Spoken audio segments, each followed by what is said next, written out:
Hi friends, നമ്മൾ ഭൂരിഭാഗം പേരും നമ്മുടെ വാഹനത്തിൻ്റെ അലോയ് വീൽ ചേഞ്ച് ചെയ്യാൻ നേരത്ത് മിക്കവാറും ആൾക്കാർ ചോദിക്കുന്ന ഒരു കാര്യമാണ് നമ്മുടെ വണ്ടിയുടെ PCD എത്രയാണ്, അല്ലെങ്കിൽ നമ്മൾ വിളിച്ച് ചോദിക്കുമ്പോൾ ചോദിക്കും ഏത് PCD അല്ലെങ്കിൽ ഏത് വാഹനം എന്നൊക്കെ ചോദിക്കും. അപ്പോൾ PCD എന്താണെന്ന് വെച്ച് കഴിഞ്ഞാൽ ഒരുപാട് പേർക്ക് അറിയാത്തൊരു കാര്യമാണ്. എന്താണ് വീൽ PCD എന്ന് വെച്ച് കഴിഞ്ഞാൽ? PCD എന്ന് വെച്ച് കഴിഞ്ഞാൽ പിച്ച് സർക്കിൾ ഡയമീറ്റർ എന്നതാണ് ഇതിൻ്റെ ഫുൾ ഫോം വരുന്നത്. അതായത് നമ്മുടെ ഒരു അലോയ് വീൽ എടുത്ത് നോക്കുകയാണെന്നുണ്ടെങ്കിൽ അലോയ് വീലിൻ്റെ ഒരു സെൻറ്ററിൽ നമുക്ക് അത് ഒരു ഹബ്ബ് വരും. ആ ഹബിൻ്റെ രണ്ട് സൈഡിലും ആയിട്ട് നമുക്ക് ഹോൾസ് ഉണ്ടായിരിക്കും. അതായത് ചില ഹോൾസ്, ചിലത് 4 ഹോൾസാണ് വരുന്നത്, ചിലത് 8 ഹോളായിരിക്കും വരിക, ചിലതിൽ അത് 16 ഹോൾ ഉണ്ടായിരിക്കും. അങ്ങനെ ഡിഫറെൻ്റ് ആയിട്ട് നമുക്ക് കാണാൻ പറ്റും. അപ്പോൾ ഇങ്ങനെ ഡിഫറെൻ്റ് ആയിട്ട് കാണുന്നത് എന്താണെന്ന് വെച്ച് കഴിഞ്ഞാൽ ഇത് ഓരോ PCD സൂചിപ്പിക്കുന്നതാണ്. അതിൽ ചിലത് ഇപ്പോൾ 8 ഹോളുകളിലാണെന്നെങ്കിൽ അതിൽ 100, 108 PCD, അതായത് 4 ഹോളിൽ 100, 108 PCD വരുന്ന വാഹനങ്ങൾക്ക് സൂട്ടബിൾ ആയിട്ടുള്ള വീൽസ് ആയിരിക്കും.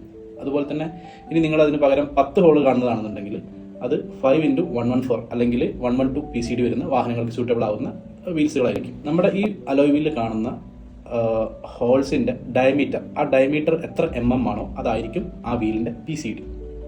അപ്പോൾ ഒരു വീലിൻ്റെ അല്ലെങ്കിൽ ഒരു വാഹനത്തിൻ്റെ PCD എന്താണെന്നുള്ളത് ഇപ്പോൾ നിങ്ങൾക്ക് മനസ്സിലായിട്ടുണ്ടാവുമെന്ന് വിചാരിക്കുന്നു. മറ്റൊരു വീഡിയോയിൽ കാണാം. Okay, thank you.